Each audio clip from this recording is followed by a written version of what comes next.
নতুন সরকার দায়িত্ব নেওয়ার মাত্র এক মাসের মধ্যে সামনে এসেছে বড় চ্যালেঞ্জ। ভঙ্গুর অর্থনীতি সামাল দেওয়া, রাজনৈতিক স্থিতিশীলতা বজায় রাখা এবং জ্বালানি সংকট মোকাবেলা এসব কিছুই ভাবাচ্ছে নতুন সরকারকে। নির্বাচনের পর কিছু প্রতিশ্রুতি বাস্তবায়নে চমক দেখালেও এখন সময় এসেছে কঠিন সিদ্ধান্ত নেওয়ার, যা সাধারণ মানুষের জীবন এবং দেশের ভবিষ্যতের সঙ্গে সরাসরি সম্পর্কিত।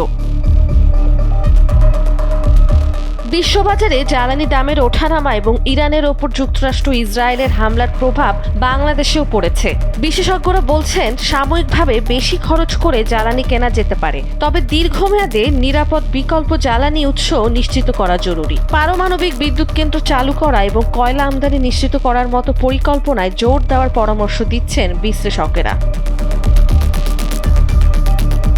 অর্থনীতিবিদরা বিনিয়োগ বৃদ্ধি, রাজস্ব আহরণ এবং আমদানি রফতানিতে বৈচিত্র্য আনার পরামর্শ দিচ্ছেন। বিনিয়োগে স্থবিরতা দূর করলে কর্মসংস্থান বাড়বে এবং মানুষের জীবনমান উন্নত হবে, এমনটাই বলছেন তারা। প্রত্যক্ষ কর বৃদ্ধি করে সরকারের ব্যয়ের চাপও সামাল দেওয়া সম্ভব। এছাড়া রফতানি ও বাজার বৈচিত্র্য বাড়ানো এবং কম খরচে আমদানি নিশ্চিত করাও জরুরি।